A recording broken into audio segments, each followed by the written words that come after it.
அன்புள்ளம் கொண்ட விருச்சிக ராசி அன்பர்களே, இந்த விருச்சிக ராசி அன்பர்கள் அனைவருக்கும் எனது இனிய புத்தாண்டு நல்வாழ்த்துக்கள். இந்த புத்தாண்டில் வரக்கூடிய முதல் மாதமாக இருக்கக்கூடிய ஜனவரி மாதம் உங்கள் எல்லாருக்கும் எப்படி இருக்கு அப்படின்னு இந்த பதிவில் பார்க்க போகிறோம். பொதுவாக விருச்சிக ராசிக்காரங்க நல்ல ஆழமான சிந்தனை உள்ளவங்க. எதையும் எடுத்தால் கடைசி வரைக்கும் அதை முடிக்கிறதுக்குள்ள வல்லவங்களாக இருப்பாங்க.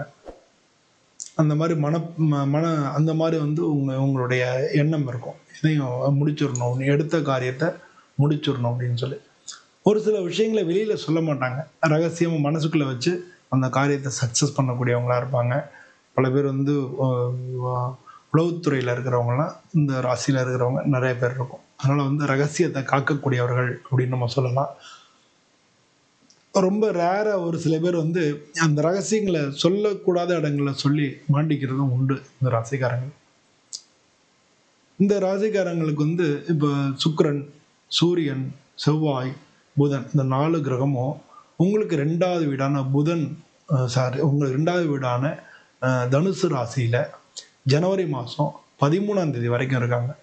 ஜனவரி 13க்கு மேலே இவங்க எல்லாருமே 13லேருந்து 17ஆம் தேதிக்குள்ளே இவங்க எல்லாருமே மகர ராசிக்கு போயிடுறாங்க. ஸோ இது அவங்களுக்கு 4வது வீட்டில் 1 2 3 4வது வீட்டில் ராகு இருக்கார். 5வது வீட்டில் சனி பகவான் இருக்கு. உங்களுக்கு 8வது வீட்டில் குரு பகவான் வக்ரமாக இருக்கார். 2 5க்கு அதிபதி குரு 8வது வீட்டில் வக்ரமாக இருக்கார். உங்களுக்கு தொழில் தான் சொல்லக்கூடிய 10வது வீட்டில் கேது இருக்கார். இதுதான் உங்களுக்கு உள்ள இந்த மாதம் உள்ள கிரக சூழ்நிலைகள். இதுக்கு உங்களுக்கு எப்படி நடக்கும் அப்படின்னு பார்க்க போகிறோம். பொதுவாக உங்களுக்கு 2 3 4 5 இந்த மாதிரியான இந்த மாதிரியான இடங்களில் கிரகங்களுடைய பயிற்சிகள் உங்களுக்கு எந்த விதமான பலன்களை கொடுக்கும் அப்படின்னு நம்ம பார்க்க போகிறோம். பொதுவாக இந்த சூரியன், செவ்வாய், புதன், சுக்கிரன் இவங்கெல்லாம் 2வது வீட்டில் இருக்கிறதுனால 2வது வீடு எதை பற்றி நமக்கு சொல்லும்? பணபரம் சொல்லும், பணங்காசு, பொருளாதாரத்தை பற்றி சொல்லும், குடும்பத்தை பற்றி சொல்லும், பேச்சு வாக்கு அதை பற்றி சொல்லும், உணவு பழக்க வழக்கங்கள் இதெல்லாம் 2ஆம் வீடு குறிக்கும். பொதுவாக இந்த காலகட்டத்தில் வருமானம் நல்லா இருக்கும். உங்களுக்கு உங்கள் ராசி அதிபதி செவ்வாயும் அங்கே தான் இருக்கார். குரு பார்வையில் இருக்கார். அந்த வீட்டுக்கு அதிபதியான குருனுடைய பார்வையில் இருக்கார். வக்ர குருவாக இருந்தாலும் குரு பார்வை தான். அதனால் வருமானம் பொறுத்தவரை நல்லா உயர்வும், பண வரவுகள் நல்லாயிருக்கும். ஃபேமிலி உங்களுடைய வேலைக்கு உங்களுடைய ஃபேமிலி சப்போர்ட் பண்ணுவாங்க.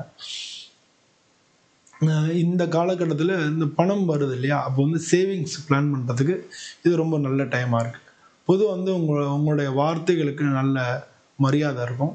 நீங்கள் சொல்கிற காரியங்கள் சில பேர் நீங்கள் சொன்ன மாதிரியே நடந்து சார் சொல்லுவாங்கள்ல, அது மாதிரியெல்லாம் இந்த காலகட்டங்கள் இருக்கும்.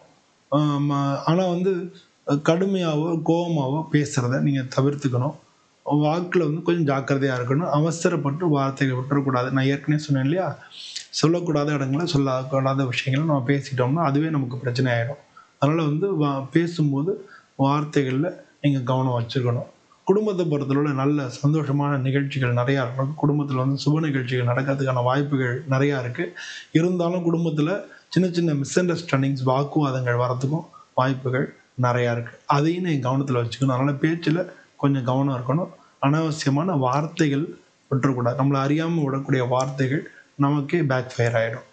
குரு பகவான் 8வது வீட்டில் வக்ரமாக இருக்கார். இந்த 2வது ஸ்தானத்துக்கு அதிபதியாக இருக்கார் இல்லையா, அவர் 8வது வீட்டில் வக்ரமாக இருக்கிறதுனால பழைய பாக்கிகள் இருந்தால் அதெல்லாம் வசூலாகும். பணம் வரவுள்ள ஏற்கனவே இந்த கர்ம பலன் அதெல்லாம் இருக்கும். அதனால திடீர் மாற்றங்கள் ஏற்படும், ரகசிய வருமானங்கள் ஏற்படும். ரிசர்ச்சு இந்த மாதிரியான வேலையில் இருக்கிறவங்க, ரிசர்ச் இன்வெஸ்டிகேஷன் அந்த மாதிரியான வேலையில் இருக்கிறவங்களுக்கு இது நல்ல காலமாக இருக்குது. உங்களுக்கு இந்த காலகட்டத்தில் வருமானம்னா இன்சூரன்ஸு, ஏற்கனவே இருக்கக்கூடிய பாரம்பரிய சொத்துக்கள் இதெல்லாம் கிடைக்கிறதுக்கும் வாய்ப்புகள் நிறையா இருக்குது.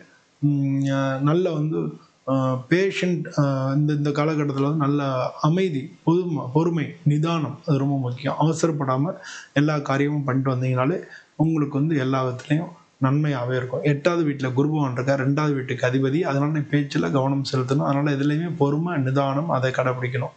இவர் தான் 5வது வீட்டுக்கும் அதிபதின்றதுனால உங்களுக்கு அந்த குரு வக்ரமாக இருக்கார். அப்படின்றதுனால உங்களுக்கு எப்பவும் வரக்கூடிய யோசனைகள் கொஞ்சம் தாமதமாக தான் வரும். அதனால் நீங்கள் எதையுமே கொஞ்சம் நிதானமாக யோசிச்சு பண்ணீங்கன்னா நல்லாயிருக்கும். 5வது வீட்டில் வந்து சனி பகவான் இருக்கிறது குழந்தைங்கள பற்றி கொடுக்கும். குழந்தைங்கள் விஷயத்தில் உங்களுடைய பொறுப்பு அதிகரிக்கும். அது மூலமாக செலவினங்களும் அதிகரிக்க வாய்ப்புகள் நிறையா இருக்குது.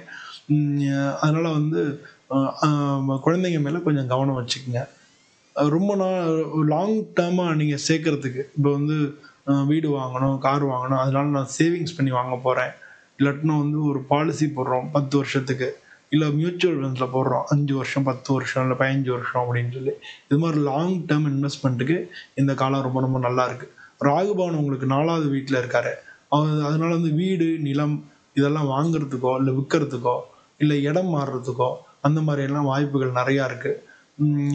பொதுவாக வந்து உள்ளே வந்து ஒரு ஒரு ரெஸ்ட்லெஸ்ஸாக இருக்க மாதிரி இருக்கும். உள்ளுக்குள்ள வந்து எல்லாம் பரபரன்னு இருக்கும். நம்ம நினச்ச மாதிரி நடக்கலையே, அங்கே போகணும் இங்கே வரணும் அப்படின்னு சொல்லி ஒரு ரெஸ்ட்லெஸ்ஸாக நம்ம மனசு இருக்கிறது வாய்ப்புகள் அதிகமாக இருக்குது.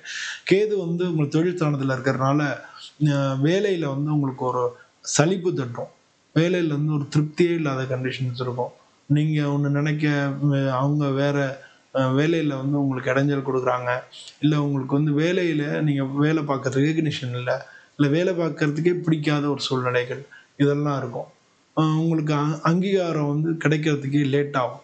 நீங்கள் இன்றைக்கி செஞ்ச வேலைக்கு வந்து அவங்க பார்த்துட்டு போயிடுவாங்க. ஆனால் வந்து இப்போ இல்லை, அதுக்கப்புறம் வந்து ஒரு காலத்தில் அவங்க சூப்பராக பண்ணாங்க, அன்றைக்கி நல்லா பண்ணியிருந்தாங்கன்னு சொல்லுவாங்க. பட் இன்றைக்கி அவங்க சொல்லலை இல்லையா, அது வந்து நமக்கே வந்து ஒரு வருத்தமாக இருக்கும். அங்கீகாரம் கிடைக்கிறதுக்கு தாமதமாகும். இதெல்லாம் வந்து இந்த கிரகங்கள் எல்லாமே வந்து உங்களுக்கு 3வது வீட்டுக்கு பயிற்சி ஆயிரும். ஜனவரி 13ஆம் தேதிக்கு மேலே 17ஆம் தேதிக்குள்ள 3வது வீட்டுக்கு போகிறதுனால 3வது வீடுன்றது வந்து தைரிய வீரியஸ்தானம்னு சொல்லுவோம். தைரியம், துணிச்சல் இதெல்லாம் குறிக்கக்கூடிய இடம். உங்களுடைய முயற்சிகளை குறிக்கக்கூடிய இடம், வெற்றிகளை குறிக்கக்கூடிய இடம், கம்யூனிகேஷன்ஸ் அந்த மற்றவங்களோட தொடர்புகளை வந்து நம்ம குறிக்கக்கூடிய இடம், நம்ம நெட்வொர்க்கு இதெல்லாமும் குறிக்கக்கூடிய இடமும் அதான். ஸோ இந்த 3வது இடத்துல இந்த கிரகங்கள் சூரியன், செவ்வாய், புதன், சுக்கிரன் இதெல்லாம் வந்து அங்கே இருக்கிறதுனால என்னென்னா நியூ ப்ராஜெக்ட், புது ப்ராஜெக்ட்ஸ் வந்து உங்களுக்கு கிடைக்கிறதுக்கு வாய்ப்புகள் நிறையா இருக்குது. இன்டர்வியூ இல்லை வந்து ப்ரெசன்டேஷன் பண்ணுறீங்க ஆஃபீஸில், அதெல்லாம் வந்து சக்ஸஸ் ஆகும். மார்க்கெட்டிங், சேல்ஸு, மீடியா இந்த இந்த மாதிரியான ஒர்க்கில் இருக்கிறவங்களுக்கெல்லாம் நல்ல காலமாக இருக்கும். கொஞ்சம் சிறிய தூர பிரயாணங்கள் ஏதானும் ஏற்படும். தொழில் ரீதியாக நீங்கள் பிரயாணம் பண்ணுறதுக்கான வாய்ப்புகள் நிறையா இருக்குது. உங்களுடைய உடன் பிறந்தவர்களுடைய சப்போர்ட் வந்து நல்லா கிடைக்கும் இந்த காலகட்டத்தில்.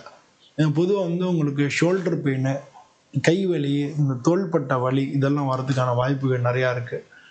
பொதுவாக வந்து ட்ரைவ் பண்ணும்போது ரேஷ் ட்ரைவ் பண்ணாமல், ட்ரைவ் பண்ணும்போது அஜாக்கிரதையாக ஓட்டாமல், அதிவேகமாக ஓட்டாமல் கவனமாக ஓட்டணும். இதெல்லாம் வந்து இந்த காலகட்டத்தில் நீங்கள் முக்கியமாக கவனிக்க வேண்டியதாக இருக்குது. பொதுவாக வந்து விருச்சிக ராசிக்காரங்களுக்கு உங்களுடைய எஃபர்ட்டுக்கு தகுந்த அளவு சக்ஸஸ் கிடைக்கக்கூடிய மாதமாக இருக்குது. உங்களுடைய உழைப்புக்கான பலன் நிச்சயமாக கிடைச்சே தீரும். இப்போ வந்து இந்த காலகட்டத்தில் ஃபினான்ஷியலாக வந்து நல்ல இம்ப்ரூவ்மெண்ட் இருக்கும். உங்களுடைய தொடர்புகள், தைரியம் இதெல்லாம் வந்து கொஞ்சம் மேம்படும். முன்னால் இருந்ததை காட்டிலும் கொஞ்சம் நல்லா மேம்படும். நெகட்டிவ் பார்த்தோம்னா கவனமாக இருக்க வேண்டிய விஷயங்கள், கேரியரில் டிசாட்டிஸ்ஃபேக்ஷன் ஏற்படும், எமோஷனில் கொஞ்சம் ரெஸ்ட்லெஸ்ஸாக இருப்பீங்க, இன்னர் ஸ்ட்ரென்த் வந்து கொஞ்சம் குறையும். அதனால் அடி மனசில் ஒரு பயம் இருக்கும், ஒரு டிசாட்டிஸ்ஃபேக்ஷன் இருக்கும், மனசு கவலையாக இருக்கும். இதை வந்து நீங்கள் புரிஞ்சுக்கணும். இந்த மாதத்தில் இருக்கிறதுக்கு வாய்ப்புகள் நிறையா இருக்குது. இந்த மாதத்தில் வந்து ஒரு வாரத்துக்கும் எப்படி இருக்குன்னு பார்க்க போகிறோம். முதல்ல ஜனவரி 1ஆம் தேதியிலேருந்து 7ஆம் தேதி வரைக்கும் பண வரவு இருக்கும், குடும்பத்தில் நல்ல சந்தோஷங்கள் நிலைக்கும். 2வது வாரம் ஜனவரி மாதம் 8ஆம் தேதியிலேருந்து 14ஆம் தேதி வரைக்கும் மென்டல் ப்ரெஷர் இருக்கும், நிறையா செலவினங்கள் ஏற்படும். இதுக்கு அடுத்து வரக்கூடிய ஜனவரி மாதம் 15ஆம் தேதியிலேருந்து 21ஆம் தேதி வரைக்கும் இருக்கக்கூடிய அந்த புது ஆப்பர்ச்சுனிட்டிஸ் இருக்கும். நீங்கள் அதை எங்கேயான சிறிய தூர இடங்களுக்கு வேலை சம்பந்தமாக பயணம் செய்ய வேண்டி வரும். கடைசியாக வரக்கூடிய இந்த கடைசி வாரம் டிசம்பர் மாதம் 22ஆம் தேதியிலேருந்து 31ஆம் தேதி வரைக்கும் இருக்கக்கூடிய இதில் வெற்றி கிடைக்கும். எல்லாத்துலேயும் வெற்றி கிடைக்கும். உங்களுடைய வந்து கான்ஃபிடென்ஸ் லெவல் வந்து நல்லா பூஸ்ட் ஆகும். ஸோ இதெல்லாம் வந்து இந்த 4 வாரமும் ஒவ்வொரு வாரத்துக்கும் பார்த்தால 4வது வாரம் நல்லா இருக்குது. பொதுவாக இந்த ஜனவரி மாதம் உங்களுக்கு ஒரு நல்ல மாதமாகவே இருக்குது. உங்களுடைய எஃபோர்ட்டுக்கு ஏற்ற நிச்சயமான பலன், உழைப்புக்கேற்ற பலன் உங்களை வந்து வந்தே தீரும் அப்படின்னு நீங்கள் எடுத்துக்கலாம். இந்த மாதத்தில் நீங்கள் வணங்க வேண்டியது உங்கள் ராசிக்கு அதிபதி செவ்வாய் அப்படின்றதுனால செவ்வாய்க்கு வந்து முருகனுக்கு வந்து நீங்கள் வந்து செவ்வாய்க்கிழமை முருகனை வணங்கலாம். இல்லாட்டினா ஆஞ்சநேயரையும் வணங்கலாம். ஆஞ்சநேயரை வணங்கினாலும் உங்களுக்கு நல்ல பலன் கிடைக்கும் இந்த காலகட்டத்தில். இல்லை ஓம் அங்காரகாய நமஹ, ஓம் சிவசுப்பிரமணியாய நமஹ அப்படின்னு இது ரெண்டில் எது வேணாலும் நீங்கள் சொல்லலாம். டெய்லி வந்து 21 தரம் சொல்கிறது நல்ல பலனை கொண்டு வந்து கொடுக்கும். சனிக்கிழமை அன்னைக்கு 5வது வீட்டில் சனி பகவான் இருக்காங்க. சனிக்கிழமை அன்னைக்கு சனி பகவானுக்கு நல்லெண்ணெய் தீபம் போடுறது நல்லது. வியாழக்கிழமை அன்னைக்கு குரு வக்ரமாக இருக்கார், 8வது வீட்டில் இருக்கார். அதனால் குருவை பலப்படுத்திக்கிறதுக்காக வியாழக்கிழமை அன்னைக்கு குரு பகவானை குரு தட்சிணாமூர்த்தியை வணங்கிக்கலாம். இல்லாட்டினா சாய்பாபா கோயிலுக்கு வணங்கிக்கலாம். இல்லாட்டி நவகிரகங்களுக்கு சுற்றி நவகிரகத்தில் இருக்கிற குரு பகவானுக்கு விளக்கு போட்டு நீங்கள் வணங்கிக்கலாம். நெய் விளக்கா போடும்போது இதான் இந்த மாதத்தில் நீங்கள் இதெல்லாம் பண்ணீங்கன்னா உங்களுக்கு இந்த மாதம் மிக நல்ல மாதமாகவே இருக்கும். இந்த வீடியோ பிடிச்சிருந்ததுன்னா உங்களுக்கு வந்து ஜாதகம் பார்க்கணும், நீங்கள் என்னை தொடர்பு கொள்ளலாம். கீழே நம்பர் இருக்கு. உங்களுடைய தசாபுத்தி படி தான் நடக்கும் அப்படின்றத நீங்கள் புரிஞ்சுங்க. இது கோச்சார பலன்கள் தான். நீங்கள் வந்து என்கிட்ட ஜாதகம் பண்ண கீழே நம்பர் இருக்குது, அது மூலமாக தொடர்பு பண்ணிங்கன்னா நம்ம நேரடியாக அவங்க ஜாதகத்தை பற்றி பேசலாம். இந்த வீடியோ பிடிச்சினா லைக் பண்ணுங்கள், ஷேர் பண்ணுங்கள், கமெண்ட் பண்ணுங்கள். மீண்டும் இது மாதிரி இன்னொரு வீடியோவில் உங்களை சந்திக்கிறேன். அனைவருக்கும் நன்றி.